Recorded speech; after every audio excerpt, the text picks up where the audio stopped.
Suamiku pulang lebih awal hari itu. Ia membuka pintu pelan, seperti takut membangunkan seseorang. Tapi yang ia lihat justru membuat langkahnya berhenti di ambang. Aku sedang berdiri di dapur sempit kami. Satu tangan mengaduk bubur labu untuk anak kami. Satu tangan lagi menahan tumpukan piring kotor adik iparnya yang menggunung sejak pagi. Punggungku basah keringat. Rambutku menempel di pelipis. Di ruang tengah, ibu mertuaku dan adik iparnya duduk santai menonton acara gosip, tertawa.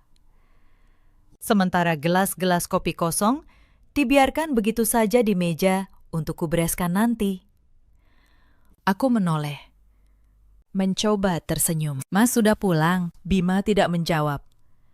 Matanya bergerak dari wajahku yang lelah, ke tumpukan piring, ke ibunya yang bersandar nyaman di sofa. Ada sesuatu yang berubah di rahangnya malam itu. Sesuatu yang selama 3 tahun tidak pernah kulihat, yang mereka semua tidak tahu. Malam itu adalah malam terakhir mereka bisa memandangku sebagai pembantu di rumahku sendiri. Karena ada satu map coklat yang sudah lama kusimpan di dasar lemari. Dan besok, map itu akan bicara. Halo, sahabat cerita. Selamat datang kembali di kanal ini. Tempat kita menemani kisah-kisah nyata tentang perempuan yang lama dipandang sebelah mata, lalu bangkit dengan cara yang paling elegan. Kalau kalian suka kisah seperti ini, tekan tombol suka dan subscribe supaya tidak ketinggalan setiap kali keadilan datang menjemput. Di episode ini, kita akan sama-sama melihat bagaimana perempuan yang disuruh diam di dapur akhirnya berdiri di ruang tamu dan membuat satu keluarga terdiam 1000 bahasa. Dan tulis di kolom komentar, dari kota mana kalian menyimak malam ini? Aku ingin tahu siapa saja yang sedang menemaniku. Nama saya Dahlia, usia saya 34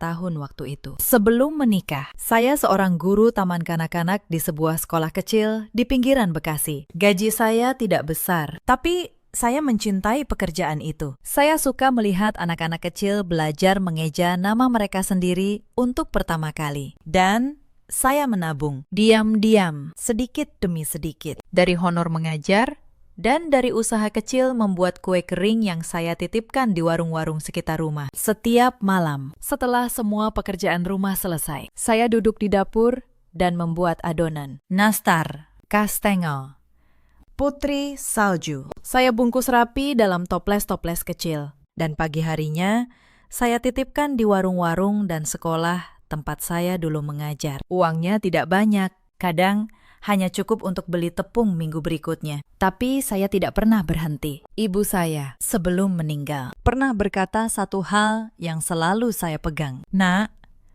perempuan itu harus punya sesuatu yang jadi miliknya sendiri, sekecil apapun, supaya kalau dunia menutup semua pintu, dia masih punya satu jendela. Kue kering itu adalah jendela saya, yang tidak diketahui suami saya, yang tidak diketahui siapapun di rumah itu. Tabungan kecil itu terus tumbuh selama bertahun-tahun. Daemede, seperti akar di dalam tanah. Setiap kali saya dihina, setiap kali saya ditampar dengan kata-kata. Saya pulang ke dapur saya membuat adonan, dan saya mengingat pesan ibu saya. Saya masih punya satu jendela, dan lewat jendela itu, saya masih bisa melihat langit. Saya menikah dengan Bima karena ia laki-laki yang lembut dulu. Waktu masih pacaran, ia yang mengantar saya pulang mengajar. Ia yang membelikan saya bakso di gerobak dekat sekolah saat saya kehujanan. Saya pikir laki-laki yang seperti itu tidak akan pernah membiarkan istrinya disakiti. Saya salah, karena kelembutan yang tidak punya keberanian. Pada akhirnya, hanya jadi bentuk lain dari diam. Kami tinggal di apartemen kecil di kawasan Bintaro. 2 kamar, satu untuk kami dan Bintang, anak kami yang baru berusia 1,5 tahun. Satu lagi, sejak 6 bulan lalu, ditempati ibu mertua saya dan adik ipar saya, Bella. Semua bermula ketika mereka pindah ke rumah kami. Ibu mertua saya, Bu Laras, datang dengan alasan ingin dekat dengan cucunya, Bella. Adik Bima yang berusia 28 tahun, ikut karena katanya sedang mencari kerja di Jakarta. Bima tidak bisa menolak. Cuma sementara, Dahlia, katanya waktu itu, sampai Bella dapat kerja. Sementara itu, berlangsung 6 bulan. Dan setiap hari dalam 6 bulan itu, tembok di rumahku menjadi sedikit lebih dingin. Bularas adalah tipe orang yang tidak pernah menaikkan suara, tapi setiap kalimatnya bisa membuatmu merasa kecil. Pagi pertama mereka di rumah kami, ia sudah punya aturan.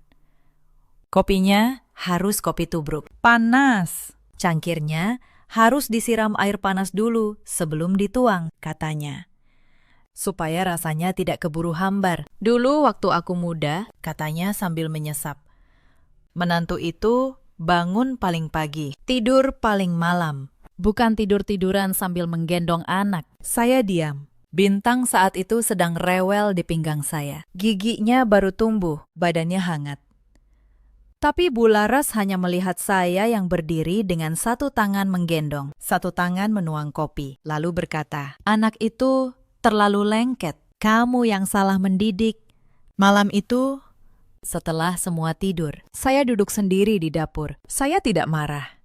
Saya hanya merasa dingin. Untuk pertama kalinya, saya sadar. Di rumah ini, kebaikan saya dianggap kelemahan yang bisa dimanfaatkan. Dan kelemahan di mata orang seperti Bularas selalu boleh diinjak. Tapi mereka lupa satu hal. Perempuan yang terbiasa bangun paling pagi, biasanya juga yang paling tahu di mana semua kunci disimpan. Hari-hari berikutnya, pekerjaan itu datang tanpa pernah diucapkan sebagai perintah. Tapi semua orang tahu, itu tugas saya. Mencuci baju Bella, termasuk pakaian dalamnya, menyetrika, memasak 3 kali sehari dengan menu yang harus cocok dengan lidah Bularas. Tapi tidak boleh menghabiskan uang belanja. Bahkan memilih kangkung pun saya harus hati-hati. Kalau sayurnya agak tua, Bularas bilang, saya tidak pandai belanja. Kalau ikannya sedikit amis, ia bilang, saya tidak pandai memasak. Uang belanja adalah medan perang yang lain lagi. Setiap pagi, Bularas memberi saya uang belanja 50.000 dan menuntut makan siang dan makan malam untuk 5 orang dari uang itu. Kalau saya bilang tidak cukup, ia akan berdecak. Zaman aku dulu, katanya. Uang segini cukup buat seminggu, kamu saja yang boros. Padahal saya tahu, uang belanja yang sebenarnya jauh lebih besar. Bima menyerahkannya penuh setiap bulan pada ibunya. Hanya saja di tangan Bularas. Uang itu berubah menjadi 50.000 sehari untuk saya. Dan sisanya entah kemana. Suatu kali saya membeli ikan asin 0,5 kilo. Karena uangnya memang hanya cukup untuk itu. Bularas melihatnya. Mengangkat ikan asin itu dengan 2 jari, lalu membuangnya ke tempat sampah. Menantuku memberi makan keluarga dengan ikan asin, katanya keras. Supaya Bella dengar, mau ditaruh di mana mukaku? Saya tidak menjawab. Saya ambil ikan asin itu diam-diam dari tempat sampah malam harinya. Saya cuci. Dan saya makan sendiri di dapur, supaya tidak ada yang terbuang. Perempuan yang pernah hidup dari gaji guru taman kanak-kanak, tahu betul harga sepiring makanan. Malam itu, seperti biasa, saya menuliskan sesuatu di buku kecil yang saya simpan di laci. Bukan buku harian, sebuah catatan, tanggal, jumlah uang belanja yang diberikan, dan berapa yang sebenarnya dibutuhkan. Saya tidak tahu untuk apa saat itu. Saya hanya merasa suatu hari nanti angka-angka ini akan berguna. Perempuan yang terbiasa mencatat kehadiran 20 murid setiap pagi punya kebiasaan yang tidak bisa hilang. Ia mencatat segalanya. Mela, adik ipar saya, punya cara sendiri untuk membuat saya merasa seperti orang asing di rumah saya sendiri. Suatu siang, ia keluar dari kamar dengan gaun sutra warna krem. Wangi parfum menyebar ke seluruh ruangan. Ia berputar di depan cermin, lalu bertanya tanpa menoleh, "Mbak Dahria, gaun ini bikin aku kelihatan gemuk." "Enggak." Saat itu, saya sedang menggendong Bintang yang menangis, sambil mengangkat panci sup yang mendidih dari kompor. Uap panas naik ke wajah saya bilang, "Bagus kok, Bella." Ia mendengus. "Ya iyalah, aku tanya. Kan Mbak nggak pernah pakai yang begini." Lalu ia melirik daster saya yang basah oleh air cucian. "Untung aku nggak harus jadi kayak gitu." Bularas dari sofa.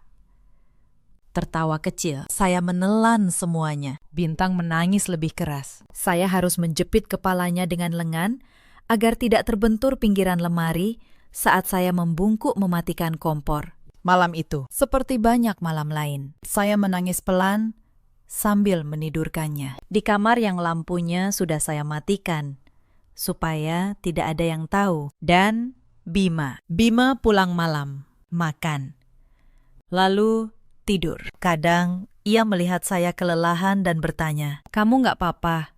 Tapi ketika saya mulai bercerita, matanya sudah setengah terpejam. Ia mencintai saya dengan cara yang paling tidak berguna. Ia mencintai saya dalam diam. Pernahkah kalian merasa seperti itu? Bekerja untuk sebuah keluarga, tapi tidak pernah dianggap bagian darinya. Kalau pernah, kalian akan mengerti kenapa saya bertahan. Bukan karena saya lemah, tapi karena di kamar sebelah ada satu nyawa kecil yang memanggil saya mama. Dan saya belum siap menghancurkan dunianya, bahkan ketika dunia saya sendiri sedang runtuh. Ada satu malam yang tidak akan pernah saya lupakan. Bella pulang larut, menyerahkan setumpuk pakaian kotor ke pangkuan saya sambil lewat, seolah saya mesin.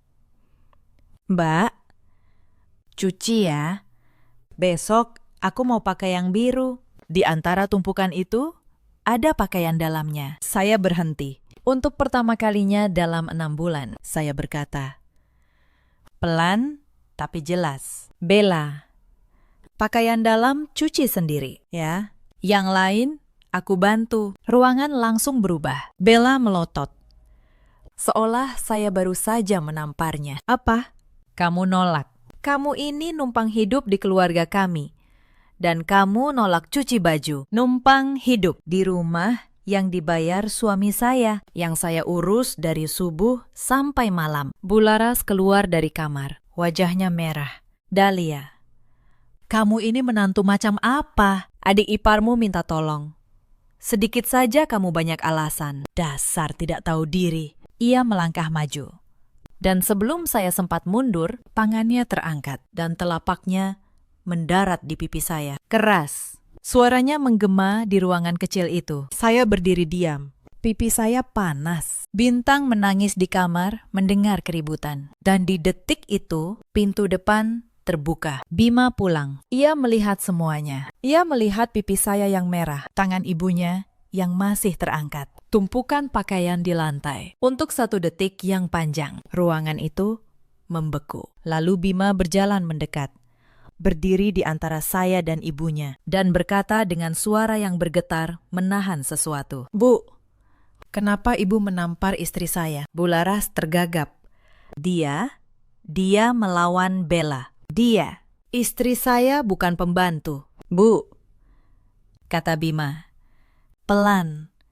Tapi setiap kata terdengar. "Dia istri saya." Itu kalimat pertama yang pernah Bima ucapkan untuk membela saya. 6 bulan, 3 tahun pernikahan. Kalimat pertama. Malam itu memang belum mengubah apa-apa. Bularas masih menganggap dirinya benar. Bella masih merajuk, seolah dialah korbannya. Tapi bagi saya, ada sesuatu yang retak di tembok itu. Sebuah celah kecil. Dan celah kecil, kalau kamu tahu cara memanfaatkannya, bisa meruntuhkan seluruh dinding. Ada 1 malam lagi, sebelum bulan Agustus, yang membuat saya benar-benar mengerti siapa mereka. Bintang demam tinggi, badannya panas sekali. Dan menjelang tengah malam, ia mulai kejang kecil, tubuhnya menegang.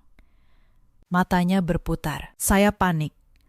Bima sedang tugas keluar kota. Saya menggedor pintu kamar Bularas, memohon, "Bu, tolong."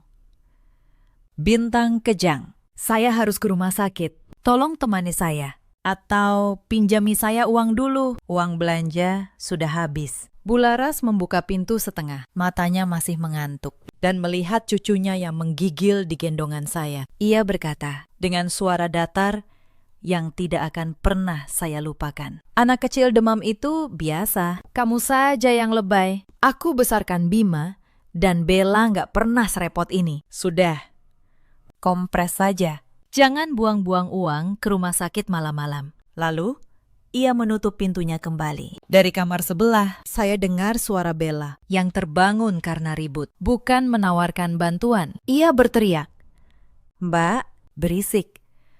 Aku besok ada janji, mau tidur." Saya berdiri di ruang tengah malam. Sendirian.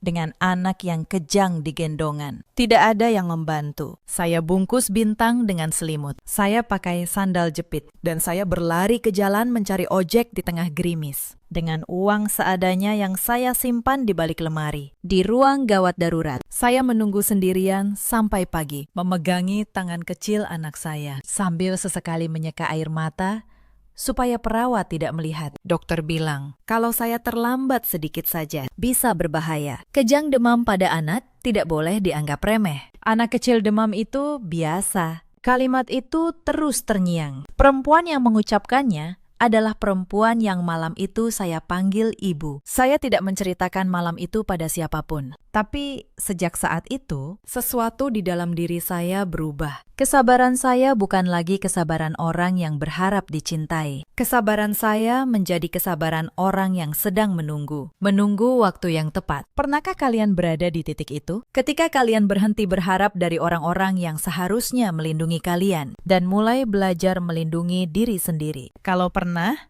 kalian tahu. Itu bukan akhir, itu awal. Titik balik pertama datang di sebuah sore bulan Agustus. Hujan turun tanpa henti hari itu. Bukan badai, hanya gerimis yang terus-menerus. Dari pagi sampai sore. Sampai jemuran di balkon 3 hari tidak kering. Ada acara arisan keluarga besar di rumah kami. Bu Laras ingin memamerkan cucunya, katanya. Tapi yang sebenarnya ia pamerkan adalah betapa rapi rumah anaknya diurus. Tanpa pernah menyebut siapa yang mengurusnya. Saya memasak dari subuh. Rendang, opor, sambal goreng. Semua menu yang Bu Laras minta. Ketika tamu-tamu datang, saya masih di dapur dengan celemek dan tangan yang bau bumbu. Salah seorang tamu, sepupu jauh Bima, masuk ke dapur mencari air, melihat saya. Dan bertanya ramah, "Ini yang masak, enak sekali, Mbak asisten baru." Ya, sebelum saya sempat menjawab, Bu Laras sudah muncul di belakangnya dan ia tersenyum. "Iya, dia yang bantu-bantu di sini," katanya. "Lumayan, rajin orangnya. Bantu-bantu, bukan menantu. Bantu-bantu." Saya berdiri di dapur rumah saya sendiri, dan mertua saya baru saja memperkenalkan saya kepada tamu sebagai pembantu. Di ruang tamu, Bella terkikik, dan saya melihat Bima yang berdiri tak jauh, mendengar semuanya. Ia menunduk. Tangannya mengepal, tapi mulutnya terkunci. Malam itu, setelah tamu pulang dan piring-piring sudah saya cuci, sampai jam 11. Saya duduk di lantai dapur. Saya tidak menangis. Saya hanya berpikir, untuk pertama kalinya, saya berpikir bukan tentang bagaimana bertahan, tapi tentang berapa lama lagi saya sanggup. Dan di titik itu, saya ingat map coklat di dasar lemari saya. Tapi belum waktunya. Karena ada sesuatu yang jauh lebih buruk yang sedang mereka siapkan di belakang saya. Dan saya bahkan belum tahu yang saya tidak tahu saat itu. Di kampung asal Bima, ada sebuah rumah tua peninggalan mendiang ayah mertua saya. Rumah yang di atas kertas adalah milik Bima. Rumah yang menjadi satu-satunya warisan keluarga itu. Dan Bella, adik ipar saya yang katanya sedang mencari kerja, sebenarnya sedang mencari sesuatu yang lain sama sekali. Semua terungkap 3 minggu kemudian. Sore itu, Bima pulang dengan wajah pucat. Ia baru dari kampung, katanya, mengurus sesuatu. Ia duduk di tepi kasur, diam lama, sebelum akhirnya berkata, "Rumah di kampung sudah tidak ada, Dahlia." Saya tidak mengerti. Maksudnya, digadaikan, katanya. Suaranya nyaris tak terdengar. 200 juta atas nama aku. Tapi aku tidak pernah menandatangani apapun. Saya terdiam. 200 juta, rumah warisan satu-satunya, digadaikan atas nama Bima. Tanpa Bima tahu. Siapa? Tanya saya. Meski di dalam hati, Saya sudah tahu. Bima tidak menjawab. Tapi malam itu, dari balik pintu kamar, Saya mendengar suara Bularas dan Bella berbisik di ruang tengah. dan potongan-potongan kalimat, Mereka menyusun sebuah gambar yang membuat darah saya dingin. dia nggak akan tahu, bisik Bella. Bima kan nggak pernah cek. Uangnya sudah aku pakai buat modal. Nanti kalau ketahuan, tinggal bilang buat kebutuhan keluarga. Iya, sahut Bularas. Lagi pula, Bima itu cuma anak pungut. Rumah itu memang seharusnya jadi milik kita yang berdarah asli. Dia sudah untung dikasih nama. Saya berhenti bernapas. Anak pungut. Bima, anak pungut. Saya menempelkan punggung ke dinding kamar. Di kegelapan. Dan untuk beberapa saat, saya tidak bisa bergerak. Bukan karena kaget bahwa mereka mencuri, tapi karena baru saya sadari Orang-orang yang selama ini saya layani, yang menyuruh saya mencuci pakaian dalam mereka dan memanggil saya bantu-bantu, sedang merampok anak yang mereka besarkan sendiri dan menghina asal-usulnya untuk membenarkan diri. bisikan mereka berlanjut. Dan setiap kalimat menusuk lebih dalam. Bima itu terlalu bodoh, kata Bella pelan. Dia kasih apa saja kita minta. Nanti kalau usaha aku besar, Aku nggak perlu numpang di sini lagi. Aku beli rumah sendiri yang jauh lebih bagus dari apartemen kumuh ini. yang penting, sahut Bularas, jangan sampai istrinya yang cerewet itu tahu. Perempuan kampung begitu, kalau tahu soal uang bisa jadi ribut. Untung dia bodoh. Cuma bisa masak sama cuci. Untung dia bodoh. Saya tersenyum tipis di dalam gelap. Mereka tidak tahu. Perempuan yang mereka sebut bodoh itu sudah 7 tahun mengajar anak-anak berhitung dan tidak pernah sekalipun salah menghitung. Menurut kalian, di posisi saya, apakah masih pantas untuk diam? Tulis di kolom komentar. Karena mulai malam itu saya berhenti diam. Tapi saya tidak menangis. Dan saya tidak berteriak. Perempuan yang tumbuh dari mengurus 20 anak taman kanak-kanak dalam satu ruangan tahu satu hal. Kemarahan yang berguna adalah kemarahan yang dingin. Malam itu juga, ketika semua sudah tidur, saya buka lemari saya. Saya keluarkan map coklat itu. Di dalamnya ada buku tabungan saya yang selama 7 tahun terus bertumbuh. Dari honor mengajar dan kue kering. Angkanya jauh lebih besar dari yang siapapun di rumah itu, bayangkan. Ada juga sesuatu yang lain. Sertifikat. Sertifikat sebuah ruko kecil 2 lantai di dekat Pasar Bintaro. Saya membelinya diam-diam setahun lalu, atas nama saya sendiri. Dari hasil menabung bertahun-tahun dan menjual perhiasan pemberian orang tua saya. Selama ini saya kira ruko itu akan jadi masa depan Bintang, sekolahnya nanti. Ternyata malam itu, ruko itu menjadi awal dari sesuatu yang lain. Karena keesokan paginya, saya bangun lebih pagi dari biasanya. Bukan untuk membuat kopi, tapi untuk pergi menemui seseorang. Saya menemui Pak Tono, seorang notaris tua yang dulu anaknya pernah saya ajar di taman kanak-kanak. Ia masih ingat saya. Ia masih ingat bagaimana dulu saya menunggui anaknya yang penakut sampai orang tuanya datang menjemput tanpa pernah minta dibayar lebih. Kebaikan yang kita tanam kadang tumbuh di tempat yang paling kita butuhkan. Kantornya kecil, di lantai 2, sebuah ruko tua, penuh tumpukan berkas dan bau kertas lama. Ia menyuguhi saya teh hangat dan menunggu dengan sabar sampai saya siap bicara. Ada yang menenangkan dari cara orang tua itu mendengarkan. Seolah tidak ada yang perlu diburu-buru. Saya ceritakan semuanya. Tentang 6 bulan yang saya lalui. Tentang dipanggil bantu-bantu di depan tamu. Tentang tamparan itu. Tentang malam bintang kejang. Dan akhirnya, tentang rumah kampung yang digadaikan atas nama suami saya tanpa tanda tangannya. Pak Tono mendengarkan. Lalu wajahnya mengeras. Dahlia, Katanya pelan. Kalau tanda tangan di surat gadai itu bukan tanda tangan suamimu, itu pemalsuan dokumen. Itu bukan urusan keluarga lagi. Itu urusan hukum. Saya menatapnya. Bisa dibuktikan. Bisa, katanya. Asal ada surat gadai aslinya dan contoh tanda tangan suamimu yang sah. Sisanya, Biar bank dan notaris yang bicara. Malam itu, saya duduk berhadapan dengan Bima. Untuk pertama kalinya dalam waktu yang lama, saya bicara. Dan ia mendengarkan sampai selesai. Saya ceritakan apa yang saya dengar. Bisikan ibunya. Kata-kata anak pungut. Modal usaha Bella yang berasal dari rumah warisannya. Wajah Bima berubah. Bukan menjadi marah dulu, tapi menjadi sedih. Sedih yang dalam. Sedih anak yang baru sadar bahwa dirinya selama ini hanya dianggap dompet berjalan oleh orang-orang yang ia panggil ibu dan adik. Aku sudah lama tahu, aku anak pungut. Dahlia, katanya akhirnya, suaranya bergetar. Aku dengar waktu ada hajatan di kampung, bertahun-tahun lalu. Makanya, seumur hidupku, aku memberikan segalanya. Aku sekolahkan Bella, aku belikan perabotan. Aku kira kalau aku cukup baik, mereka akan menganggapku benar-benar anak. Ia menunduk. Ternyata mereka cuma menunggu waktu untuk menghabisi apa yang aku punya. Saya pegang tangannya. Mas, kata saya. Aku nggak butuh kamu marah. Aku butuh kamu berani. Sekali saja. Ia menatap saya lama. Air matanya jatuh. Tapi ia tidak menyekanya. Selama ini, katanya.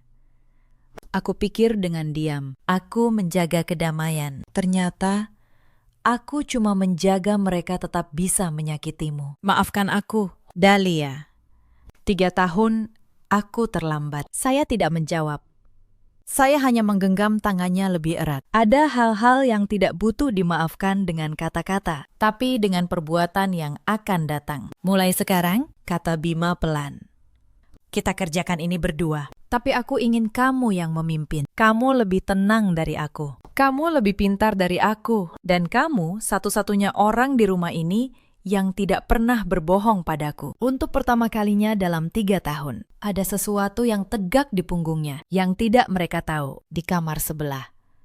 2 orang sedang menyusun rencana untuk mengambil lebih banyak lagi. Dan mereka pikir mereka punya banyak waktu. Beberapa hari kemudian, saya mulai bergerak. Diam-diam. Saya minta salinan surat gadai dari bank tempat rumah itu digadaikan. Pak Tono yang membantu mengurusnya. Karena Bima adalah pemilik sah yang namanya dicatut. Ketika salinan itu keluar, tanda tangan di sana memang bukan tanda tangan Bima. Terlalu rapi, terlalu dibuat-buat. Bella, rupanya, meniru tanda tangan kakaknya dengan bantuan seseorang di kantor gadai. Dan memakai fotokopi kartu identitas Bima yang ia ambil diam-diam dari dompetnya. Pak Tono juga menemukan sesuatu yang lebih. Petugas di kantor gadai itu mengenali foto Bella. Ia datang beberapa kali, katanya. Membawa surat-surat. Mengaku sebagai adik yang diberi kuasa oleh kakaknya. Tapi surat kuasa itu ketika diperiksa juga palsu. Tanda tangan Bima di sana ditiru dari fotokopi kartu identitas yang ia ambil diam-diam. Setiap langkah Bella meninggalkan jejak. Karena orang yang serakah selalu berpikir mereka lebih pintar dari semua orang. Dan justru karena itu, mereka menjadi ceroboh. Mereka lupa bahwa dunia mencatat. Bank mencatat. Notaris mencatat. Dan seorang menantu yang mereka anggap bodoh ternyata mencatat paling teliti dari semuanya. Semua tercatat. Semua ada tanggalnya. Semua ada namanya. Sementara itu, di rumah, saya tetap memasak, tetap mencuci, tetap menjawab iya ketika Bu Laras memanggil. Karena satu hal yang saya pelajari malam itu. Ketika kamu sudah tahu akan menang, kamu tidak perlu menunjukkannya. Biarkan mereka merasa aman. Rasa aman membuat orang ceroboh. Dan Bella semakin ceroboh. Ada satu sore, ketika beberapa teman arisan Bu Laras datang, saya menyuguhkan minuman seperti biasa. Salah seorang ibu bertanya sopan pada saya, "Mbak ini kerja apa sebelum menikah?" Sebelum saya menjawab, Bella menyela dengan tawa kecil. Mbak Dahlia dulu cuma guru TK. Tante, gaji seuprit. Untung dapat kakak saya, jadi bisa hidup enak numpang di sini. Ia melirik saya dari atas ke bawah. Coba lihat tangannya. Kasar begitu. Mana ada nyonya rumah tangan begitu. Lebih cocok jadi asisten. Ibu-ibu itu tertawa canggung. Bularas ikut tersenyum bangga. Saya berdiri di sana, memegang nampan. Dengan tangan yang memang kasar oleh sabun cuci. Tangan yang setiap pagi menyeka air mata anak saya. Yang menggoreng, Yang mengepel. yang memandikan 2 orang yang menghina saya sekarang. Saya tidak menjawab. Saya hanya tersenyum. Menaruh nampan. Dan kembali ke dapur. Tapi di dapur, saya berdiri diam sebentar, menatap tangan saya sendiri. Dan saya berjanji dalam hati. Tangan ini yang kalian tertawakan, Suatu hari akan memegang sesuatu yang tidak akan pernah bisa kalian sentuh. coba lihat tangannya. Lebih cocok jadi asisten. Saya simpan kalimat itu. Bukan untuk sakit hati, tapi sebagai pengingat. Tentang siapa yang harus saya buktikan salah. Beberapa hari kemudian, Bella semakin berani. Suatu malam saat makan, ia berkata santai. Mbak Dahlia, aku mau buka cabang usaha lagi. Mas Bima mau bantu modal lagi. Kan? Kan keluarga. Bularas mengangguk. Iya, Bima. Kamu kan yang paling mampu. Sudah sepantasnya kamu bantu adikmu. Uang bisa dicari. Saudara nggak bisa diganti. Uang Bisa dicari. Saudara nggak bisa diganti. Kalimat itu diucapkan oleh perempuan yang baru saja mencuri 200 juta dari saudaranya sendiri. Saya melihat Bima. Ia menaruh sendoknya pelan. Dan ia berkata dengan suara yang tenang. Uang yang buat modal usaha Bella kemarin. Itu dari mana? Bu, Ruangan mendadak sunyi. Bella berhenti mengunyah. Bularas mengerutkan kening. ya dari tabungan Bella lah. Memang, dari mana lagi? Bima mengangguk pelan. Oh, dari tabungan Bella. Ia tidak berkata apa-apa lagi. Ia hanya melanjutkan makan. Tapi malam itu, sebelum tidur, ia mengeluarkan dompetnya. Ia keluarkan seluruh uang tunai dan hanya menyisakan 1 kartu ATM cadangan yang saldonya sudah lama kosong. Besok aku taruh dompet ini di meja ruang tamu. Katanya pada saya. Aku mau lihat apakah mereka akan membukanya. Saya menatapnya. Untuk apa? Mas, aku mau tahu sampai di mana mereka berani, katanya. Aku sudah tidak mau menebak-nebak lagi. Esok paginya. Hujan lagi. Bima meletakkan dompetnya di samping remote televisi, lalu berangkat kerja pura-pura. Ia dan saya menunggu. Menjelang siang, saya melihatnya dari dapur. Bella mengambil dompet itu. Ia buka. Ia keluarkan kartu ATM cadangan itu, memotretnya, mencatat nomornya, lalu mengembalikannya seolah tidak terjadi apa-apa. Bularas berdiri di dekatnya, mengawasi. Mengangguk puas. Mereka bahkan tidak berhenti setelah mengambil satu rumah. Mereka sedang bersiap mengambil segalanya. Sore itu, saya menelpon Pak Tono. Sudah cukup, kata saya. Semua bukti sudah lengkap. Ada satu hal lagi yang saya siapkan. Buku catatan kecil dari laci itu. Yang selama 6 bulan, mencatat uang belanja 50.000 sehari. Saya cocokkan dengan jumlah uang yang Bima serahkan penuh setiap bulan pada ibunya. Selisihnya besar, sangat besar. Uang yang seharusnya untuk rumah tangga kami perlahan mengalir ke kantong Bella dan Bularas selama berbulan-bulan, jauh sebelum rumah warisan itu digadaikan. Saya tidak berencana mempermalukan mereka dengan angka-angka itu. Tapi saya menyimpannya, karena kadang yang menghentikan orang yang serakah bukan air mata, melainkan bukti bahwa kamu selalu tahu sejak awal apa yang mereka lakukan. Beberapa hari sebelum semuanya pecah, Bella melangkah lebih jauh lagi. Ia datang ke dapur, tersenyum manis, dan berkata, "Mbak, aku mau minta tolong. Kartu ATM Mas Bima yang ada di dompet itu. PIN-nya berapa ya? Katanya mau ditransfer buat modal. Tapi Mas lagi sibuk." Saya menatapnya. Saya tahu persis apa yang sedang ia coba lakukan. "Aku nggak tahu PIN Mas Bima." "Bella," kata saya, "tenang. Coba tanya langsung ke dia, ya." Ia tersenyum kecut, lalu pergi. Malam itu, saya ceritakan pada Bima. Ia tidak marah, ia hanya mengangguk pelan dan berkata, "Berarti tinggal menunggu waktu. Malam itu, saya menidurkan bintang lebih lama dari biasanya. Saya pandangi wajahnya yang tidur, pipinya yang gembil, tangannya yang mungil menggenggam ujung selimut. Anak ini tidak tahu apa-apa. Ia tidak tahu bahwa ayahnya disebut anak pungut. Ia tidak tahu bahwa ibunya dipanggil bantu-bantu di rumahnya sendiri. Yang ia tahu hanya satu, kalau ia menangis. Ada seseorang yang selalu datang, dan saya berjanji pada diri saya sambil mengelus rambutnya. Kamu tidak akan pernah tumbuh besar melihat ibumu ditindas. Tidak akan pernah. Kalau ada satu hal yang akan kamu ingat dari ibumu, biar itu adalah bahwa ia berani berdiri sekali di saat yang paling penting, malam sebelum semuanya pecah. Saya berdiri lama di depan cermin. Saya lihat perempuan dengan lingkaran hitam di bawah matanya, tangan yang kasar oleh sabun cuci, punggung yang membungkuk karena terlalu lama menunduk, dan saya berkata pada diri saya sendiri, pelan.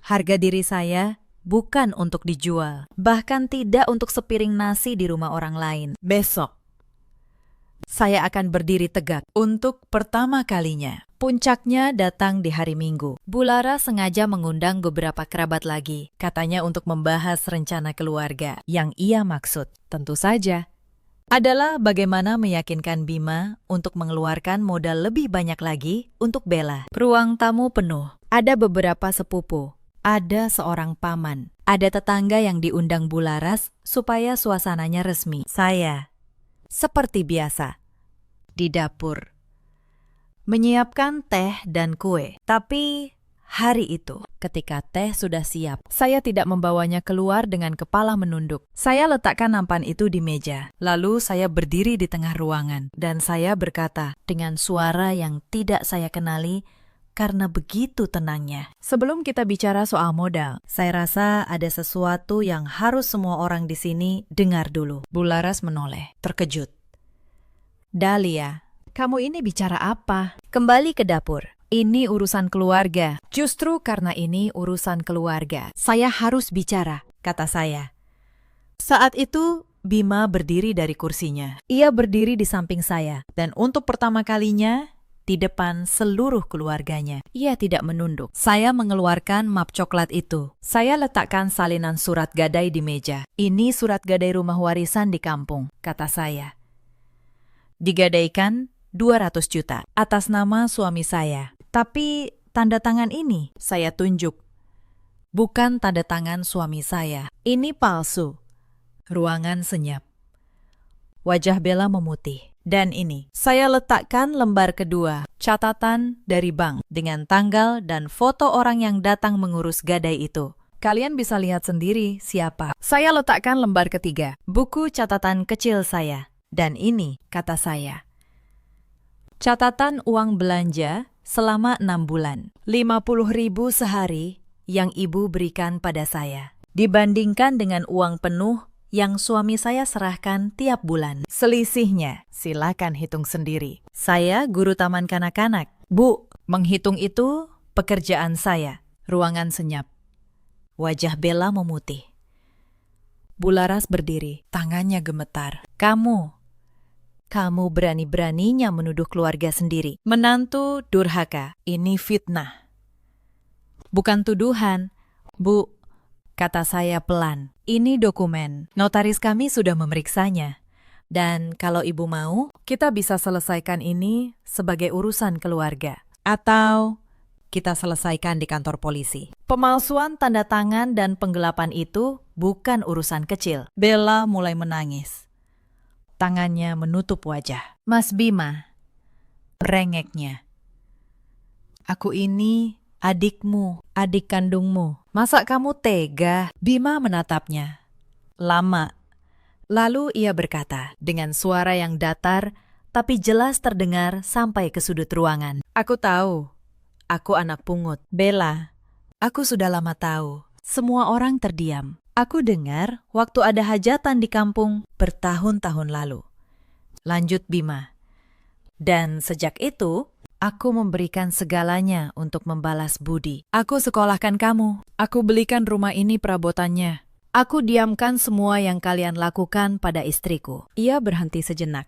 Tapi ternyata di mata kalian, aku tetap cuma anak pungut yang uangnya boleh diambil kapan saja. Ia menatap ibunya. Pantas saja mudah sekali menggadaikan rumah atas namaku. Karena aku cuma anak pungut, kan? Bularas terkulai di kursi, memegangi dadanya. Ya Tuhan, kalian dengar.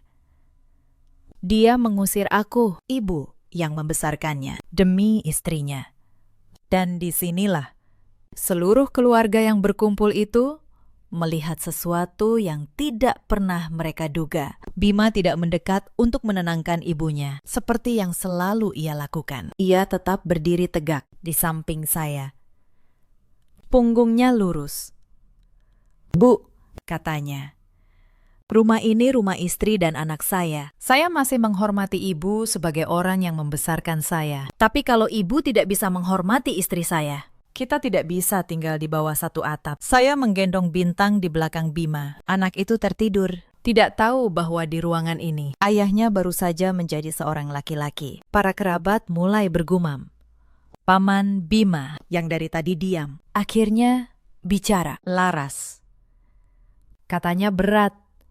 Kalau memang benar rumah itu digadaikan diam-diam dan tanda tangannya dipalsukan, kamu harus tanggung jawab. Ini sudah keterlaluan. Bella menjatuhkan diri ke lantai, menangis, meraung. "Mas, tolong mas, aku hilaf. Aku terpaksa, utangku banyak. Mas, kalau ini sampai ke polisi, hidupku hancur. Kita kan keluarga. Mas." Darah daging. Bularas ikut merangkak, memegangi kaki Bima. "Bima, ampuni adikmu, ampuni ibumu. Kami salah. Tapi jangan bawa ke polisi. Malu, Bima.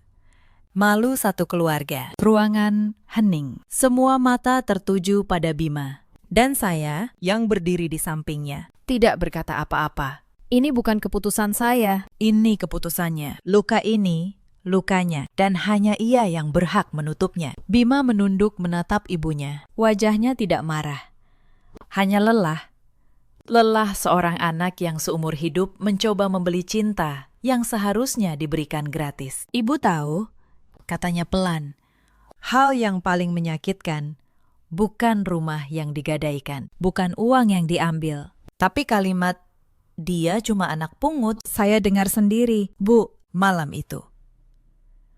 Dari balik pintu, suaranya bergetar. Selama ini, saya kira kalau saya cukup baik, saya akan jadi anak yang sesungguhnya. Ternyata di mata ibu, saya cuma dompet. Bularas terisak. "Bima, bukan begitu maksud ibu." "Sudah, Bu."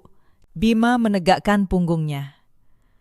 "Saya tidak akan bawa ini ke polisi. Bukan karena ibu dan Bella pantas dimaafkan, tapi karena saya tidak mau anak saya besar dengan cerita bahwa ayahnya memenjarakan neneknya. Saya ingin berhenti di sini. Tapi ada syaratnya." Ia menatap keduanya. "Rumah warisan dikembalikan. Utang gadai diselesaikan dari harta ibu dan Bella, bukan dari saya. Dan mulai besok, kalian pindah dari rumah ini. Rumah ini milik istri dan anak saya." Satu persatu, wajah-wajah di ruangan itu berpaling dari Bularas dan Bella. Bukan karena saya berteriak, tapi karena kebenaran. Ketika akhirnya keluar, tidak butuh diteriakan. Paman Bima berdiri, menepuk bahu keponakannya. "Kamu laki-laki yang baik, Bima. Lebih baik dari yang mereka layak dapatkan. Ayahmu, dimanapun ia sekarang, pasti bangga.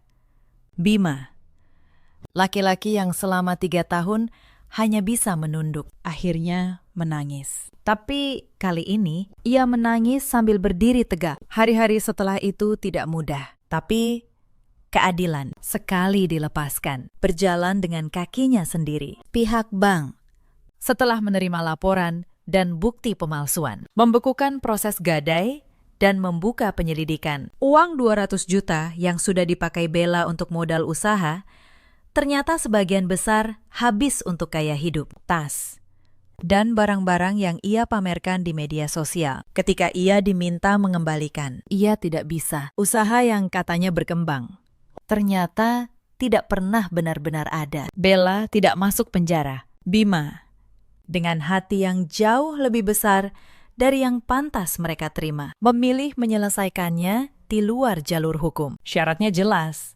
Rumah warisan dikembalikan. Dan mereka pindah dari rumah kami. Bukan karena Bima lemah, tapi karena, seperti katanya pada saya malam itu, aku tidak mau jadi seperti mereka. Dahlia, aku mau berhenti, bukan membalas. Bularas dan Bella pindah ke kampung, ke rumah warisan yang nyaris mereka jual itu. Rumah yang, ironisnya, kini menjadi satu-satunya tempat mereka bisa berteduh. Mereka hidup di dalam apa yang mereka sendiri hampir hancurkan. Dan saya membuka map coklat saya untuk yang terakhir kali. Sertifikat ruko 2 lantai di dekat pasar itu, yang selama ini saya simpan diam-diam. Akhirnya saya gunakan, bukan untuk balas dendam, tapi untuk membangun. Saya buka usaha catering kecil di sana. Memasak untuk acara-acara. Kue kering untuk lebaran. Bekal untuk anak sekolah. Tangan yang dulu dipaksa mencuci pakaian dalam orang lain,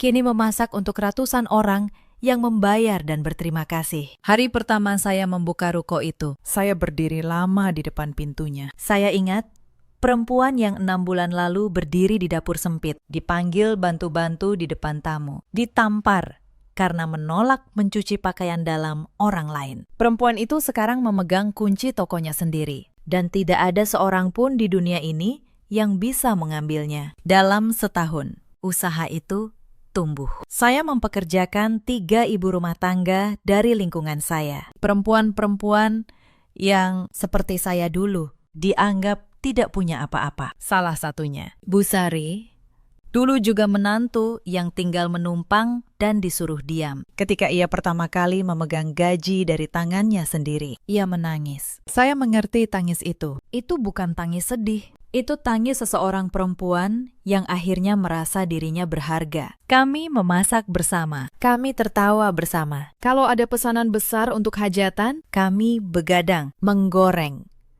membungkus, sambil bercerita tentang hidup masing-masing. Untuk pertama kalinya sejak menikah, saya merasa punya keluarga lagi. Keluarga yang tidak diwariskan oleh darah, tapi dibangun oleh rasa saling menghormati. Suatu hari, saya mendengar kabar dari kampung. Bularas jatuh sakit. Bella, yang usahanya tidak pernah benar-benar ada, sibuk mengurus utang-utangnya sendiri dan jarang menengok ibunya. Saya sempat terdiam mendengarnya. Lalu saya kirimkan sedikit uang lewat Paman Bima tanpa menyebut nama saya. Bukan karena saya sudah lupa apa yang mereka lakukan. Saya tidak lupa, tapi saya memilih untuk tidak menjadi seperti mereka. Membantu di saat sulit adalah pilihan saya, bukan kewajiban saya. Dan justru karena itu, pilihan, ia menjadi milik saya sepenuhnya. Bima berubah. Ia tidak lagi mencintai saya dalam diam. Ia pulang lebih awal, membantu di dapur usaha saya, menggendong Bintang tanpa disuruh. Ia belajar terlambat. Tapi ia belajar bahwa melindungi seseorang bukan soal seberapa banyak yang kamu berikan, tapi soal keberanian untuk berdiri ketika orang itu dijatuhkan. Suatu sore, kami duduk di teras ruko. Bintang bermain di lantai. Hujan turun lagi, tapi kali ini gerimisnya terasa berbeda. Bukan aroma awal sebuah badai, tapi aroma tanah yang lega setelah lama menahan panas. Saya belajar satu hal dari semua ini. Kesabaran bukan kelemahan. Selama kita tahu kapan harus berhenti diam. Saya diam bukan karena saya takut. Saya diam karena saya sedang menunggu waktu yang tepat untuk berdiri. Dan ketika waktu itu datang, saya tidak berdiri untuk menjatuhkan siapapun. Saya berdiri untuk mengambil kembali harga diri saya, yang tidak pernah benar-benar bisa mereka ambil. Karena harga diri itu tidak pernah untuk dijual. Di luar sana, ada banyak perempuan yang sedang berada di posisi saya dulu, yang dipanggil bantu-bantu di rumahnya sendiri, yang menelan air mata